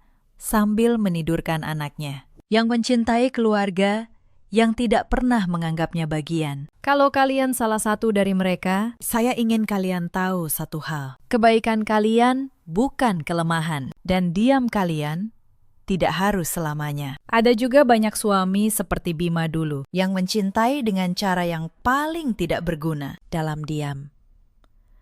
Kepada mereka, saya ingin bilang, mencintai seseorang berarti berani berdiri di depannya ketika dunia menyerangnya. Kalau tidak, cinta itu hanya jadi nama lain dari ketakutan. Dan ada pula para ibu mertua di luar sana yang merasa menantu adalah orang asing yang boleh diinjak, yang lupa bahwa perempuan yang mereka suruh diam di dapur kadang adalah perempuan yang paling tahu di mana semua kunci disimpan dalam hidup. Kita selalu punya pilihan untuk terus menunduk atau untuk berdiri satu kali dengan tenang dan mengubah segalanya. Ceritakan kisah kalian di kolom komentar. Pernahkah kalian bertemu keluarga seperti ini? Bagaimana kalian bertahan? Saya membaca setiap cerita kalian. Terima kasih sudah menemani sampai akhir. Sampai jumpa di kisah berikutnya. Pukul 2 dini hari. Telepon dari kantor polisi menghancurkan 7 tahun pernikahanku dalam satu kalimat. Suamiku digerebek warga di kamar kos seorang perempuan. Mereka mengira aku akan datang menangis dan memohon agar dia dibebaskan. Tapi aku datang membawa satu map plastik dan satu jawaban yang membuat seisi ruangan terdiam. Halo, sahabat. Selamat datang kembali di kanal ini. Sebelum kita mulai, tuliskan dari kota mana kalian menonton di kolom komentar. Tekan tombol suka dan berlangganan supaya kami makin semangat menghadirkan kisah-kisah seperti ini. Kisah ini terinspirasi dari kisah nyata dengan nama dan tempat yang sudah diubah. Nama saya Lestari, 34 tahun. Saya menjalankan sebuah usaha kecil di bidang catering rumahan di kawasan Bintaro. Sudah 7 tahun saya menjadi istri dan 5 tahun menjadi ibu. Orang bilang saya perempuan yang tenang. Mereka belum pernah melihat saya marah. Pagi itu dimulai seperti ratusan pagi lain dalam rumah tangga kami. Matahari baru saja mengintip dari balik tirai kamar. Namun, saya sudah sibuk di dapur. Saya menyiapkan nasi goreng dan kopi panas. Sarapan kesukaan suami dan anak saya. Aroma itu memenuhi ruangan. Ia menciptakan ilusi sebuah keluarga kecil yang harmonis dan bahagia selama bertahun-tahun. Saya percaya pernikahan kami adalah sesuatu yang patut dibanggakan. Suami saya, Mas Reza, bekerja di sebuah perusahaan terkemuka di Sudirman. Ia bersikap lembut di depan keluarga dan selalu terlihat bertanggung jawab. Ibu mertua bahkan sering memuji cara saya mengurus rumah tangga. Katanya, anak lelakinya sangat beruntung mendapatkan istri seperti saya. Tapi di balik topeng kesempurnaan itu, ada sebuah kejanggalan yang perlahan menggerogoti perasaan saya. Kecurigaan saya tidak datang seperti kilat di siang bolong. Semuanya berawal dari hal-hal kecil yang menumpuk menjadi gunung pertanyaan di kepala. Beberapa bulan terakhir, Mas Reza sering pulang larut malam. Alasannya selalu sama, beban pekerjaan yang menumpuk, proyek baru yang butuh perhatian khusus. Rapat mendadak dengan klien di luar jam kantor. Awalnya, saya percaya sebagai istri. Saya bahkan sering menunggunya di ruang tamu sampai tertidur, hanya untuk menghangatkan kembali makan malamnya. Saya memijat bahunya. Saya mendengarkan keluh kesahnya tentang betapa kerasnya ia bekerja demi masa depan kami. Saya menelan semua alasannya mentah-mentah, karena begitulah seharusnya seorang istri, mendukung suaminya tanpa banyak bertanya. Namun naluri seorang perempuan jarang sekali salah. Suatu sore, saat saya membereskan pakaian kotornya, saya mengambil kemeja yang ia pakai malam sebelumnya. Hidung saya menangkap aroma yang sangat asing. Itu bukan parfum maskulin yang selalu saya belikan setiap bulan. Itu aroma manis yang menyengat. Perpaduan mawar dan vanila murahan. Jantung saya berdetak lebih cepat. Saya mendekatkan kemeja itu ke wajah. Baunya menempel kuat di bagian kerah. Saya mencoba berpikir positif. Mungkin itu wangi rekan kerja perempuan yang tak sengaja menempel. Mungkin pewangi ruangan di kafe tempat ia bertemu klien. Tetapi semua alasan itu terasa hambar. Bahkan di pikiran saya sendiri. Malam harinya, saat ia duduk di meja makan, saya mencoba memancing dengan nada sesantai mungkin. Kerjaan di kantor lagi sibuk, ya. Mas, sampai parfum kamu wanginya beda, kayak wangi bunga, kata saya sambil menuangkan air ke gelasnya. Tangan saya sedikit gemetar, tapi saya berusaha menyembunyikannya. Mas Reza berhenti mengunyah sejenak. Perubahan raut wajahnya sangat tipis, nyaris tak terlihat. Lalu ia menetralkan ekspresinya dan tertawa kecil yang terdengar dipaksakan. Oh, itu. Kemarin di kantor ada acara ulang tahun staf. Ruangannya disemprot pengharum yang menyengat. Mungkin nempel di baju, katanya. Kenapa? Kamu cemburu, ya? Ia mengusap punggung tangan saya. Saya hanya tersenyum tipis dan mengangguk. Saya membiarkan percakapan itu menguap begitu saja. Namun, di dalam hati saya, alarm peringatan sudah berbunyi nyaring. Sejak hari itu, Saya berubah. Saya menjadi pengamat yang diam-diam mengawasi setiap geraknya. Saya tidak ingin menjadi istri histeris yang menuduh tanpa bukti.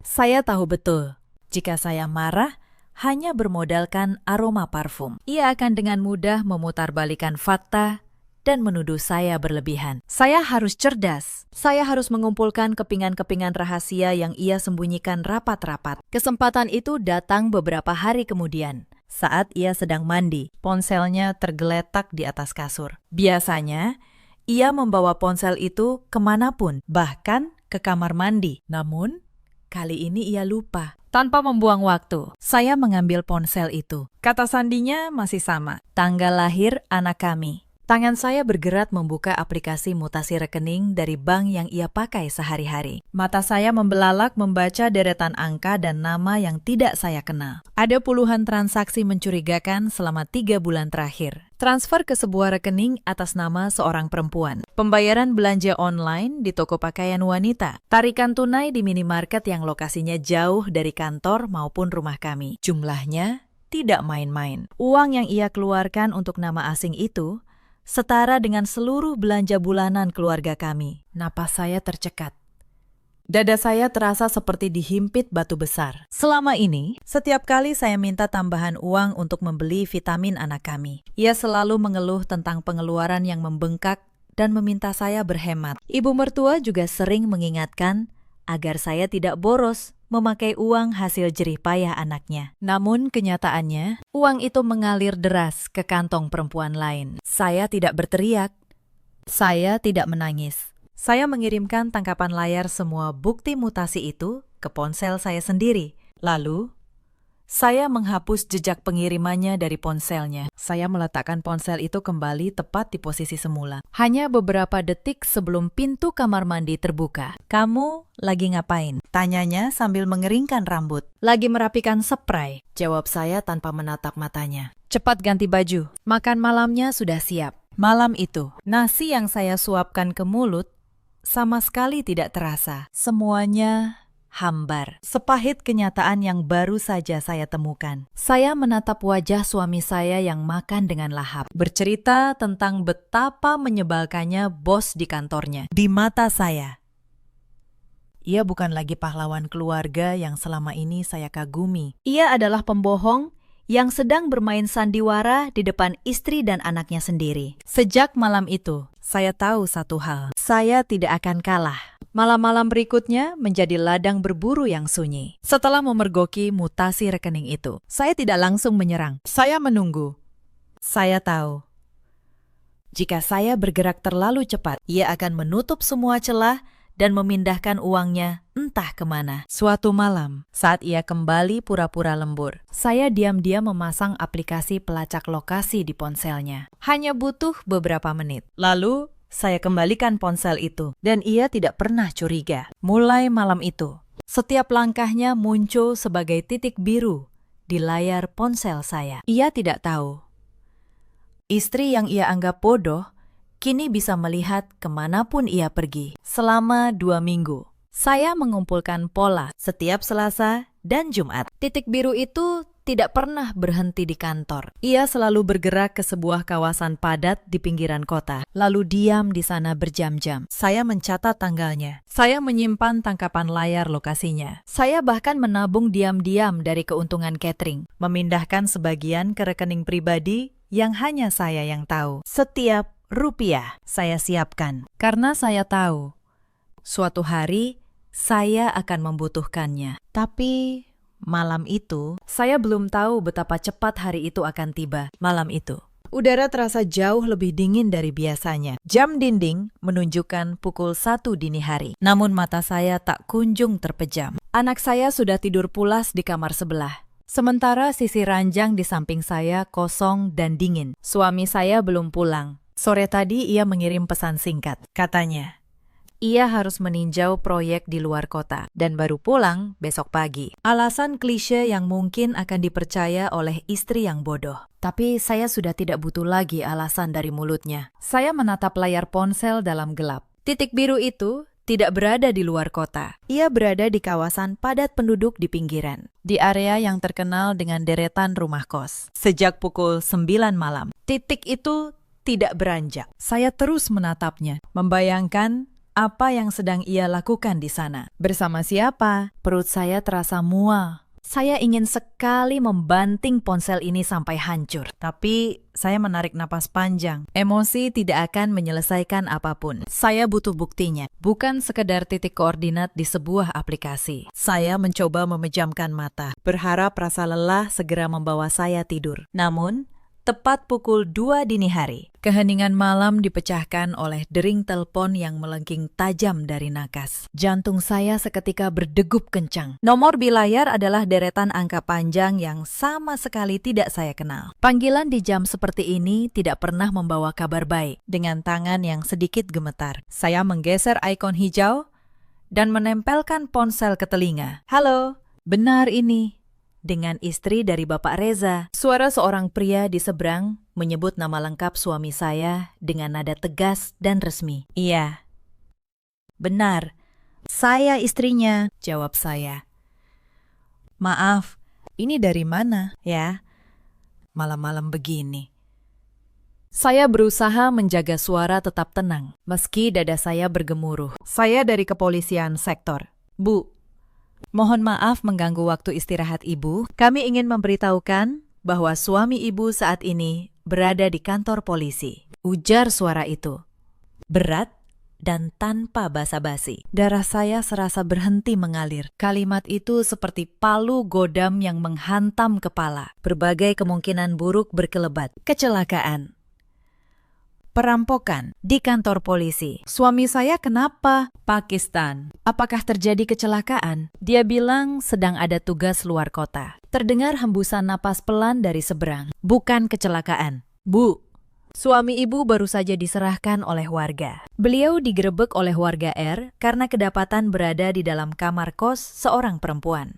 Polisi itu menyebutkan sebuah nama yang rasanya membuat saya ingin muntah. Berduaan di jam yang tidak wajar dengan pintu terkunci. Warga merasa resah dan melakukan penggerebekan. Untuk mencegah main hakim sendiri, mereka membawa keduanya ke kantor polisi. Dunia di sekeliling saya seolah berhenti berputar. Udara di kamar tiba-tiba terasa menghilang. Digerebek warga. Di kamar kos, perempuan simpanannya. Suami saya. Lelaki yang nama baiknya selalu dijaga mati-matian oleh ibu mertua. Lelaki yang selalu rapi dan sok suci. Tertangkap seperti maling murahan oleh warga kampung. Ada rasa perih yang sangat menusuk hati saya. Rasa malu membayangkan ayah dari anak saya dipermalukan di depan umum. Tapi anehnya, di balik semua rasa sakit itu, ada setitik kelegaan yang ganjil. Bukti yang selama ini saya cari akhirnya datang sendiri, diantar langsung oleh takdir, dengan cara yang paling memalukan baginya. Halo, Bu,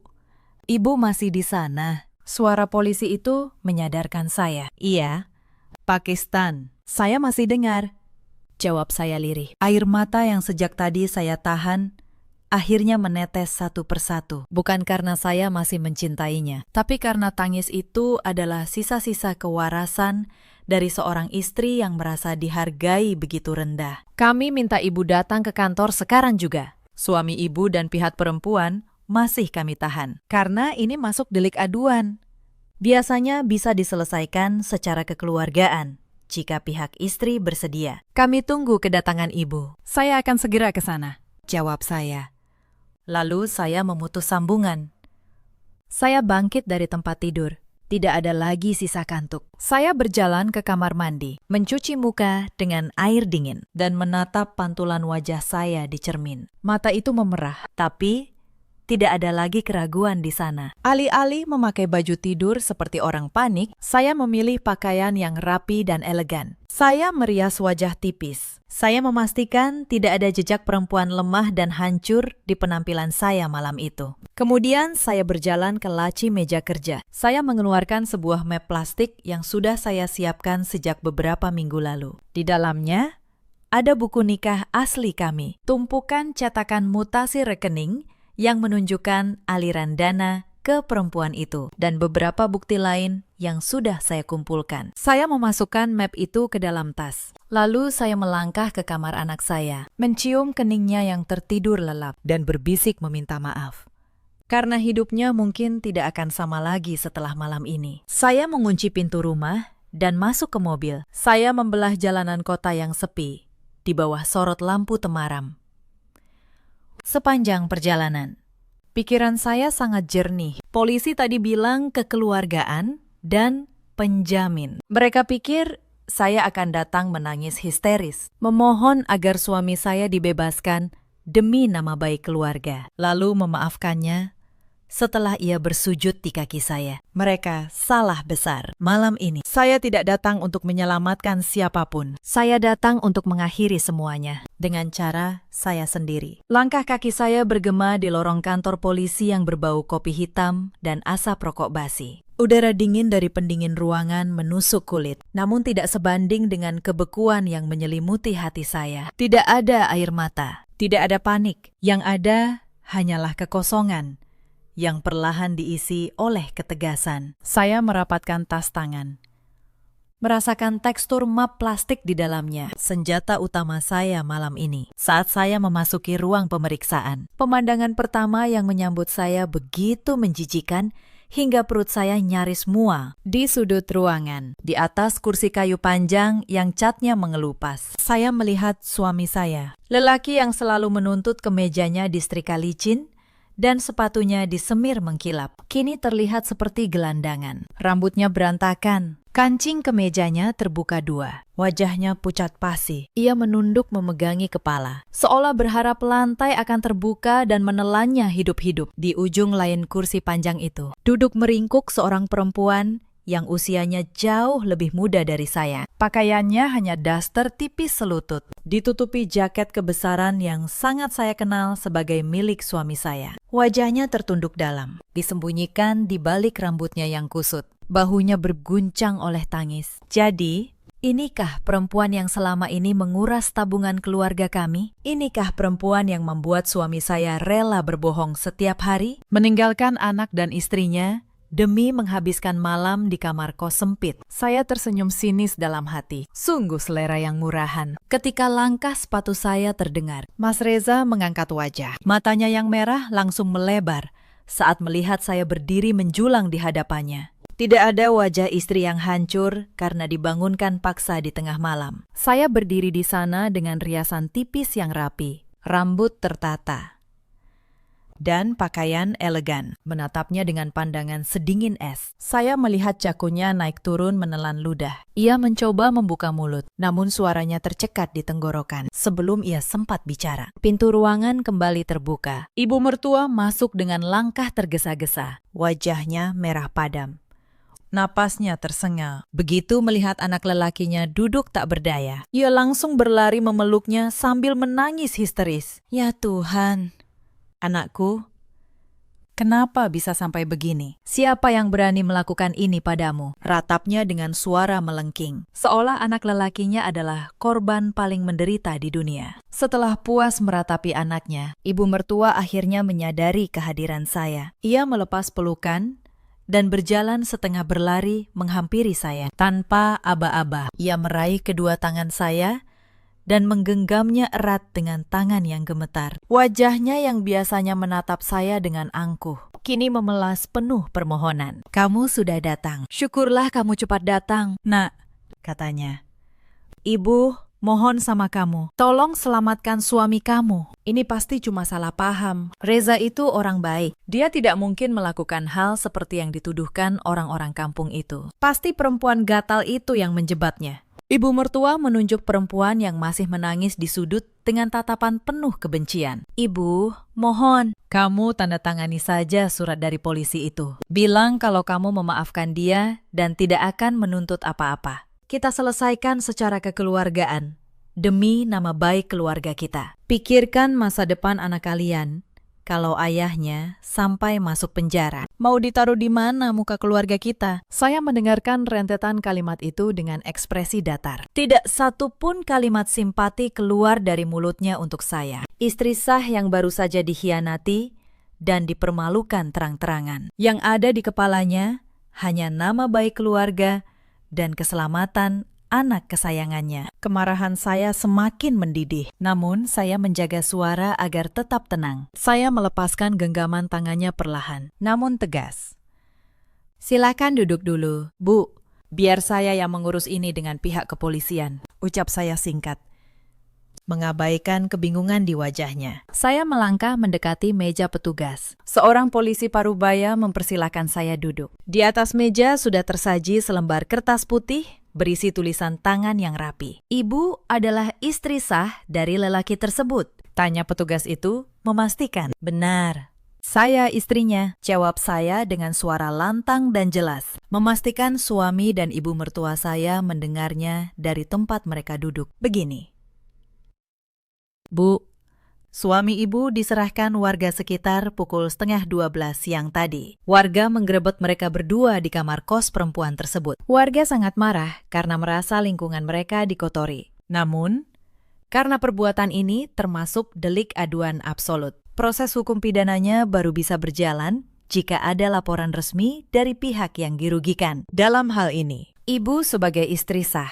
Polisi itu kemudian mendorong kertas putih itu ke arah saya. Ini surat pernyataan damai. Jika ibu bersedia memaafkan dan menyelesaikan secara kekeluargaan demi keutuhan rumah tangga, ibu cukup menandatangani surat ini. Kami akan memberi pembinaan singkat, lalu mereka berdua bisa dibebaskan malam ini juga. Warga sudah sepakat tidak memperpanjang masalah jika istri sahnya sendiri sudah memaafkan. Keheningan yang mencekam turun ke ruangan. Di belakang saya bisa mendengar suami saya menahan napas, menunggu keputusan saya. Ibu mertua berkomat kamit membaca doa, berharap saya segera menggoreskan tinta di kertas itu dan menyelamatkan kebanggaan keluarganya. Mereka semua berpikir saya adalah perempuan penurut yang takut kehilangan suami. Perempuan lemah yang akan menelan pil pahit ini demi status pernikahan yang palsu. Saya menatap kertas pernyataan damai itu selama beberapa detik. Lalu, perlahan, saya mencondongkan badan ke arah meja dan mendorong kertas itu kembali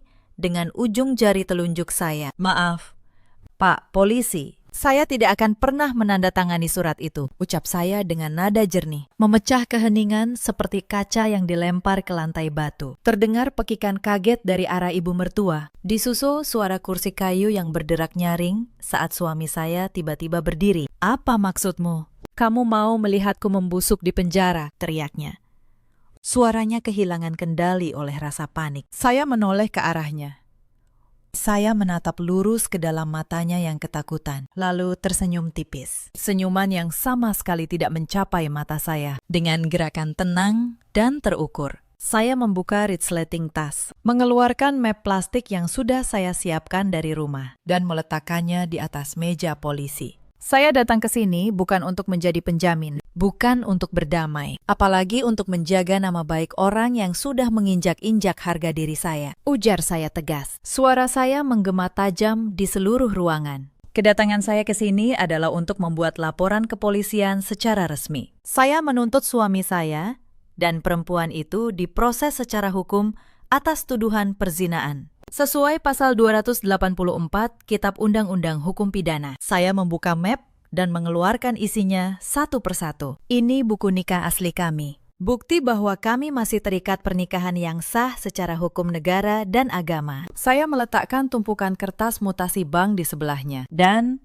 ini, bukti aliran dana dari rekening suami saya ke rekening perempuan itu selama berbulan-bulan. Sebagian besar menggunakan uang dari harta bersama kami, ditambah kesaksian warga yang menggerebek mereka langsung. Bukti-bukti ini sudah lebih dari cukup. Ruangan itu seketika hening bak kuburan. Wajah polisi di hadapan saya berubah serius dan profesional. Menyadari bahwa perempuan di depannya tidak sedang bermain-main. Di belakang saya, ibu mertua jatuh terduduk kembali ke kursinya, menutupi wajahnya dengan kedua tangan. Menyadari skandal ini tidak akan bisa ditutupi lagi. Sementara itu, suami saya berdiri mematung. Tubuhnya bergetar hebat. Matanya membelalak menatap tumpukan bukti mutasi yang tergeletak di atas meja. Ia akhirnya sadar bahwa selama ini saya sudah tahu segalanya. Bahwa saya diam bukan karena bodoh, melainkan karena sedang menyusun tali gantungan untuk lehernya sendiri. Perempuan selingkuhannya kini menangis meraung-raung dari sudut ruangan, meneriakkan kata maaf yang terdengar menjijikkan di telinga saya. Saya mengabaikan mereka semua. Setelah polisi menyatakan bahwa laporan saya akan segera diproses dan keduanya akan ditahan untuk pemeriksaan lebih lanjut, saya berdiri dari kursi.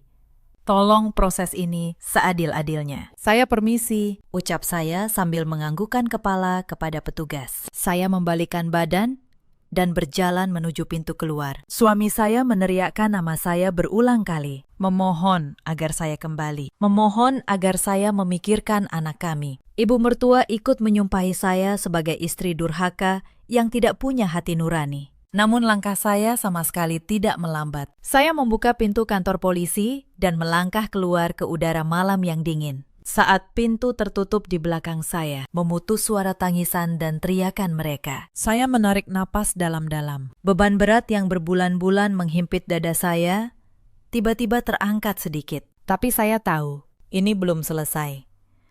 Perang ini baru saja dimulai. Dan saya baru saja melepaskan tembakan pertama yang paling mematikan. Sinar matahari pagi menembus celah gorden ruang tamu. Sudah hampir 6 jam berlalu sejak saya keluar dari kantor polisi, meninggalkan suami saya di balik jeruji bersama selingkuhannya. Saya belum memejamkan mata sama sekali. Secangkir kopi ketiga sudah mendingin di atas meja kaca di hadapan saya. Pagi itu, rumah terasa sepi. Sebuah kontras tajam dengan badai yang sedang mengamuk di kepala saya. Sejak pukul 6 tadi, saya sudah meminta kerabat dekat menjemput anak saya untuk menginap sementara di rumah mereka. Saya beralasan ada urusan pekerjaan. Kenyataannya, saya hanya tidak ingin anak saya yang masih polos menyaksikan pemandangan mengerikan yang sebentar lagi terjadi di rumah ini. Saya tahu betul tabiat suami saya. Saya tahu ia tidak akan menyerah begitu saja. Firasat saya terbukti benar ketika jam dinding menunjukkan pukul 8:04. Suara deru mesin mobil yang sangat saya kenal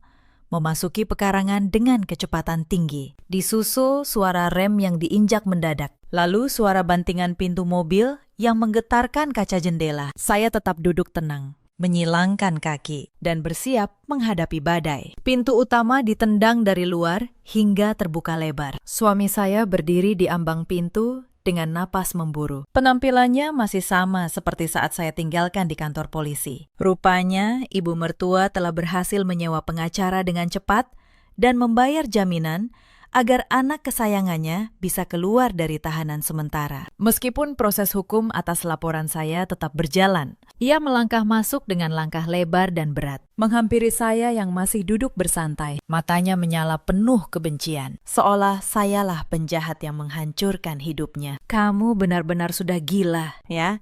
Teriaknya menggelegar. Ia menunjuk ke depan wajah saya dengan jari telunjuk yang gemetar. Kamu mau menghancurkan karirku. Kamu mau mempermalukanku di depan semua orang. Apa untungnya buatmu memasukkan suamimu sendiri ke penjara? Hah, istri macam apa kamu ini? Saya meletakkan cangkir kopi ke piring kecil dengan perlahan. Saya menatap ujung jarinya yang menuding, lalu menatap lurus ke matanya. Tidak ada rasa takut sedikit pun. Sosok lelaki yang sedang mengamuk di depan saya ini bukan lagi suami yang dulu saya hormati. Ia hanyalah seorang pengecut yang mencoba menutupi kesalahan fatalnya dengan kemarahan palsu. Istri macam apa? Tanya saya balik dengan nada tenang, namun tajam bagai sembilu. Istri yang bertahun-tahun merawat rumah ini, mengurus anak, mendukung setiap langkah karirmu. Namun pada akhirnya, dikhianati dan ditusuk dari belakang. Istri yang uangnya diam-diam kamu pakai untuk membiayai gaya hidup perempuan murahan di sana. Jadi, jangan berani-beraninya kamu bertanya istri macam apa saya. Ketika kamu sendiri gagal menjadi lelaki yang bermartabat. Wajah suami saya semakin memerah. Harga dirinya yang rapuh, terpukul karena kebohongannya, telah ditelanjangi sepenuhnya. Karena ia tidak bisa menyangkal perselingkuhan itu, ia mulai menggunakan senjata andalan para pembohong. Menyalahkan korban. Kamu pikir ini semua salahku sepenuhnya? Bentaknya. Kamu pikir aku bahagia di rumah ini? Kamu terlalu sibuk dengan urusan anak dan rumah, sampai lupa cara melayani suami. Kamu berubah jadi perempuan yang membosankan dan kaku. Wajar kalau aku mencari kenyamanan di luar. Lelaki manapun pasti melakukan hal yang sama kalau punya istri yang dingin seperti kamu. Saya nyaris tertawa mendengar rentetan alasan konyol itu. Gaslighting yang sangat klasik. Ia mencoba membuat saya merasa bersalah atas perselingkuhannya sendiri. Dulu, mungkin saya akan menangis dan langsung introspeksi diri. Tapi hari ini, kata-katanya hanya terdengar seperti gonggongan anjing yang ketakutan. Menarik sekali, ujar saya sambil bersandar di punggung sofa. Jadi karena saya terlalu sibuk memastikan anak kita makan bergizi dan rumah selalu bersih. Kamu merasa berhak menyewa kamar kos untuk meniduri perempuan lain. Karena saya kelelahan mengurus semua keperluanmu. Kamu merasa pantas memakai uang kita untuk membelikan perempuan itu perhiasan emas. Logika yang sangat brilian. Saya benar-benar tidak menyangka menikah dengan lelaki yang akal sehatnya sependek ini. Mendengar saya menyinggung soal uang, ekspresinya berubah.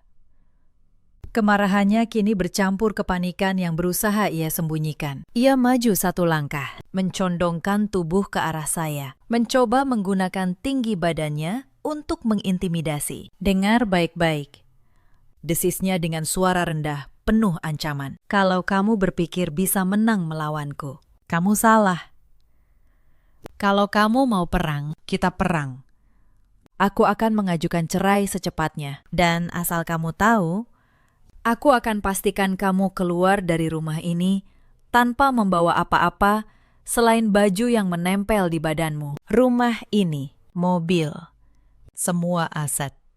Itu hasil keringatku atas namaku. Aku akan menyewa pengacara terbaik dan membuatmu miskin. Supaya kamu sadar, tanpa aku, kamu bukan siapa-siapa. Kamu juga tidak akan dapat hak asuh anak kita. Tidak ada pengadilan yang menyerahkan anak pada perempuan pengangguran yang tidak punya penghasilan sepertimu. Kata-katanya meluncur seperti bisa ular. Dirancang untuk melumpuhkan mental saya. Ia benar-benar yakin memegang kendali penuh. Ia mengira selama ini saya hanya menumpang hidup padanya. Ia melupakan satu fakta penting. Ia lupa dengan siapa ia berbicara. Saya berdiri perlahan dari sofa, menyejajarkan posisi agar tidak harus mendongak saat menatapnya. Saya melipat kedua tangan di dada, menatapnya dengan tatapan meremehkan dari ujung kepala hingga kaki. Silakan, ujar saya dengan senyum dingin. Silakan ajukan cerai. Saya justru akan sangat berterima kasih. Tapi sebelum kamu bermimpi bisa mengusir saya dari rumah ini, sepertinya kamu lupa membaca dokumen pembelian rumah dan mobil kita. Semuanya dibeli memakai uang hasil penjualan aset warisan dari orang tua saya. Dan dicicil dari keuntungan usaha kecil saya yang selama ini selalu kamu remehkan. Kamu hanya menyumbang nama di sertifikat. Tapi aliran dananya jelas berasal dari saya. Saya melangkah selangkah lebih dekat. Dan soal penghasilan, mari kita lihat wajah pengacaramu saat saya menyerahkan bukti bahwa kliennya telah menggelapkan harta bersama demi membiayai perzinaan. Kita lihat siapa yang akan keluar dari pengadilan tanpa membawa apa-apa. Saya menunjuk ke arah pintu yang masih terbuka lebar. Sekarang, keluar dari rumah saya. Bawa semua pakaianmu dan jangan pernah kembali ke sini lagi. Urusan selanjutnya hanya akan dilakukan melalui pengacara. Suami saya terdiam kaku. Wajahnya yang tadi merah karena marah, kini memucat. Rahangnya mengeras. Urat-urat di lehernya menonjol. Tangannya mengepal kuat hingga buku-buku jarinya memutih. Ia menyadari bahwa ia telah kalah telak dalam peta pertarungan ini. Ia menyadari saya tidak lagi bisa dimanipulasi atau diinjak-injak. Tanpa mengucapkan sepatah kata pun, ia membalikkan badan dan berjalan menuju kamarnya. Dalam waktu kurang dari 15 menit, ia keluar membawa koper besar berisi pakaiannya. Ia berjalan melewati saya tanpa menoleh, masuk ke mobilnya, dan melaju pergi dengan kecepatan tinggi, meninggalkan debu di pekarangan. Segera setelah mobilnya menghilang dari pandangan, saya tidak membuang waktu sedetik pun. Saya mengambil ponsel dari meja, menggulir layar mencari sebuah kontak penting. Saya menekan tombol panggil dan menunggu beberapa saat hingga suara serak seorang pria menyapa. "Halo." Ya ampun. Ini baru jam 8:30 pagi. Ada angin? Apa kamu menelponku sepagi ini? Suara di seberang itu adalah Dimas, teman lama saya semasa kuliah. Salah satu pengacara hukum keluarga paling agresif dan tak kenal ampun di kota ini. "Halo, maaf mengganggu pagimu."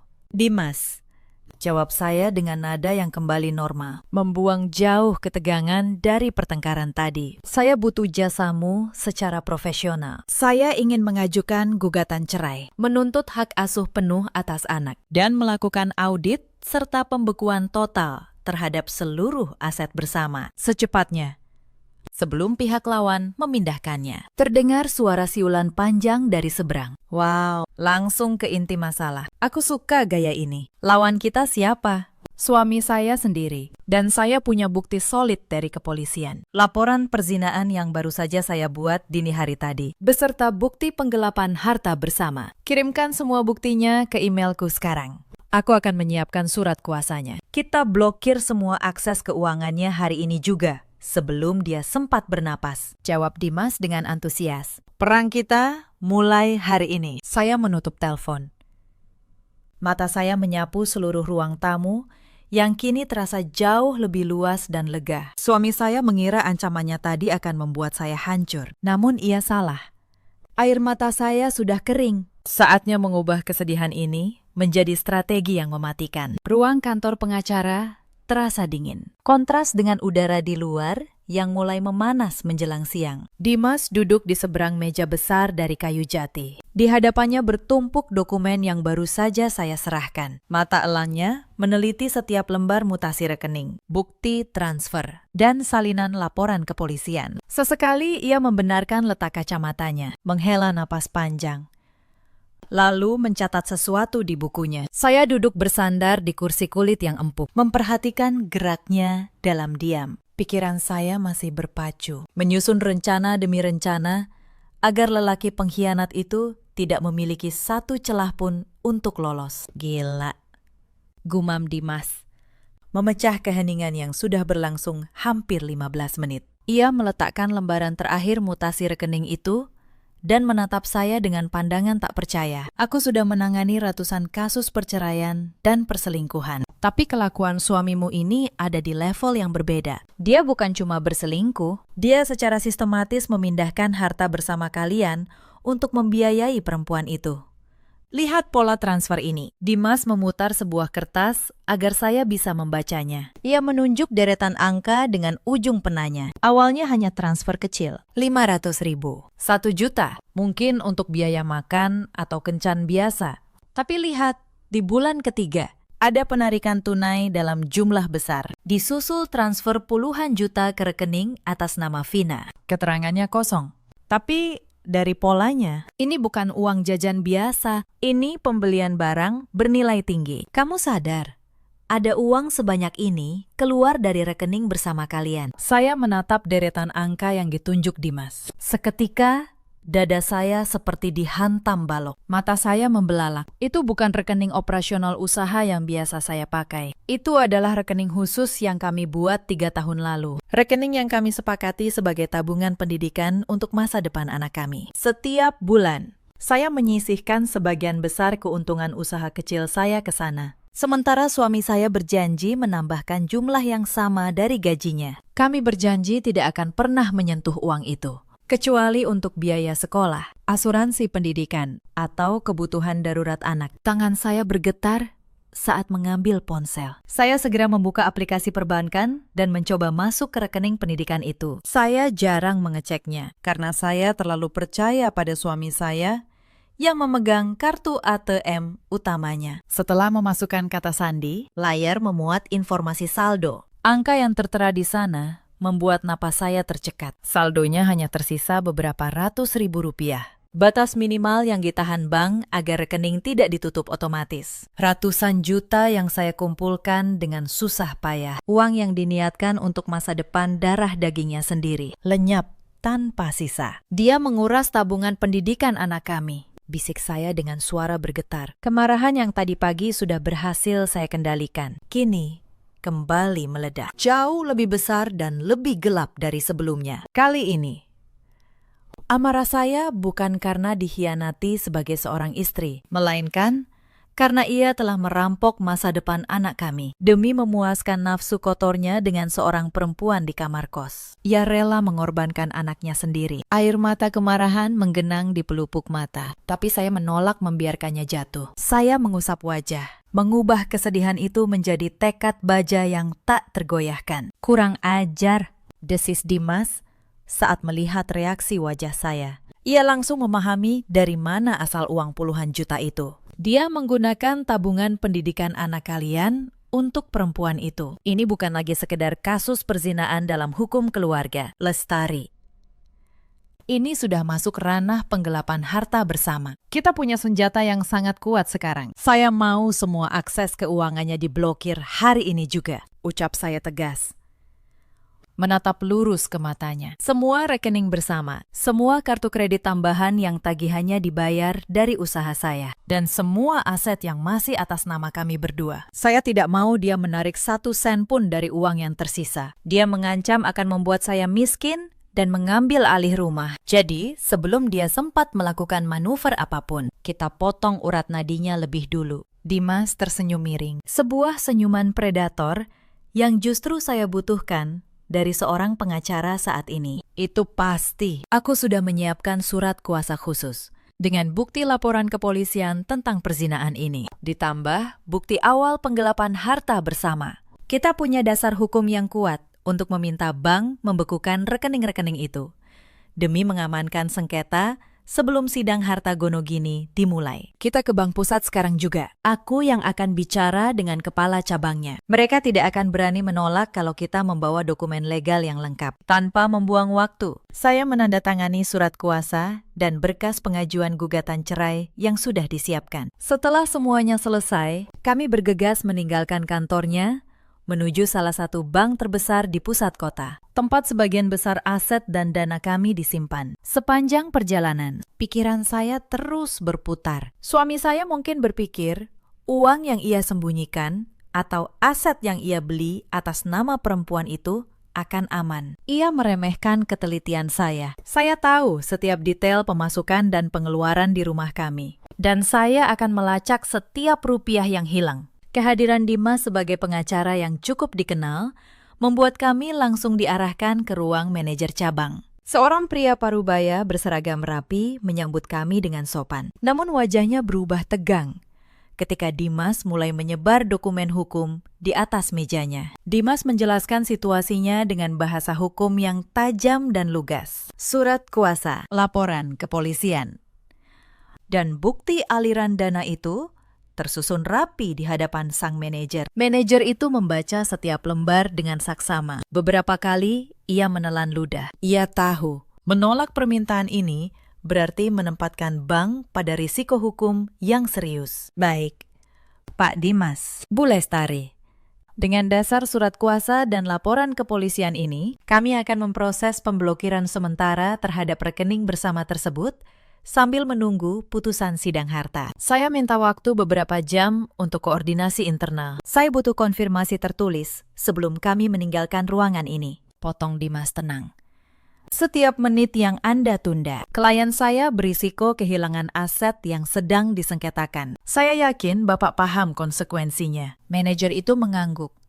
Dalam waktu kurang dari 1 jam, semua rekening bersama, kartu kredit tambahan, dan deposito atas nama kami berdua resmi dibekukan. Suami saya, yang beberapa jam lalu mengancam akan membuat saya tidak punya apa-apa, kini bahkan tidak bisa menarik uang dari mesin ATM. Saya membayangkan wajahnya saat menggesek kartu dan menemukan semuanya tertolak. Saya tidak merasa puas. Saya hanya merasa untuk pertama kalinya dalam bertahun-tahun, keadilan mulai berpihak pada saya. Hari-hari berikutnya berlalu seperti operasi yang sudah saya rencanakan matang. Setiap pagi, Dimas mengirim kabar perkembangan. Pihak Vina, perempuan itu, ternyata sudah lebih dulu menghilang dari kos. Begitu mengetahui rekening tujuan transfernya, ikut dilacak. Suami saya berkali-kali mencoba menghubungi saya. Pesan-pesannya berubah dari ancaman menjadi rayuan, lalu menjadi permohonan, dan akhirnya menjadi sumpah serapah. Saya tidak membalas satupun. Semua saya teruskan ke Dimas sebagai bukti tambahan. Ibu mertua datang ke rumah suatu sore. Kali ini tanpa kemarahan. Ia duduk di ruang tamu yang sama, dengan mata sembab dan tangan yang gemetar. "Lestari," katanya lirih, "Ibu tahu Reza salah. Ibu tahu, tapi tolong jangan hancurkan dia sampai ke akar-akarnya. Dia tetap ayah dari cucu ibu. Kalau dia dipenjara, kalau dia bangkrut, mau jadi apa nanti?" Saya menatap perempuan yang dulu memuji saya di depan, lalu mengingatkan saya agar tidak boros di belakang. Perempuan yang di malam terburuk hidup saya. Satu kalimat simpati pun tidak ia berikan untuk saya. "Bu," jawab saya tenang. Waktu saya berdiri sendirian di kantor polisi itu, dipermalukan di depan banyak orang. Tidak ada satupun dari kalian yang bertanya bagaimana perasaan saya. Yang kalian pikirkan hanya nama baik Reza dan nama baik keluarga. Sekarang, saya juga sedang memikirkan masa depan. Bukan masa depan Reza, tapi masa depan anak saya yang tabungan pendidikannya dikuras habis oleh ayahnya sendiri. Saya tidak menghancurkan siapa-siapa, Bu. Saya hanya menuntut apa yang menjadi hak saya dan anak saya. Ibu mertua tidak menjawab. Ia hanya menunduk, lalu pergi tanpa banyak bicara. Saya tahu di hari itu, ia akhirnya mengerti bahwa menantu yang selama ini ia anggap penurut bukanlah perempuan yang bisa diinjak. Proses persidangan berjalan berbulan-bulan, tapi arahnya tidak pernah berubah. Bukti yang saya kumpulkan terlalu kuat untuk dibantah. Hitam di atas putih, laporan kepolisian, mutasi rekening, kesaksian warga. Semuanya berbicara satu suara. Gugatan cerai saya dikabulkan. Hak asuh anak jatuh sepenuhnya kepada saya. Dan dalam pembagian harta bersama, pengadilan memperhitungkan dana yang telah ia gelapkan dari rekening pendidikan anak kami sebagai utang yang harus ia kembalikan. Rumah dan mobil yang dibeli dari warisan dan keringat saya tetap menjadi milik saya. Sementara perkara perzinaannya berjalan sesuai hukum yang berlaku, lepas dari tangan saya, di tangan negara. Setahun kemudian, pagi datang dengan cara yang sangat berbeda. Saya masih bangun lebih awal dari siapapun. Saya masih memasak di dapur yang sama. Tapi kali ini, aroma yang memenuhi ruangan bukan lagi ilusi sebuah keluarga yang harmonis. Pagi itu, saya menggoreng ikan, memasak sayur asem, dan mengulek sambal terasi. Anak saya duduk di meja makan, bercerita tentang teman barunya di sekolah, tertawa dengan mulut penuh nasi. Usaha catering saya berkembang. Saya menyewa 2 karyawan, dan pesanan terus berdatangan. Rumah ini tidak lagi terasa seperti panggung sandiwara. Ia terasa seperti rumah, sunyi dari kebohongan, penuh oleh ketenangan yang dulu tidak pernah benar-benar saya miliki. Reza kini hidup terpisah, menanggung akibat dari pilihan-pilihannya sendiri. Vina menghilang.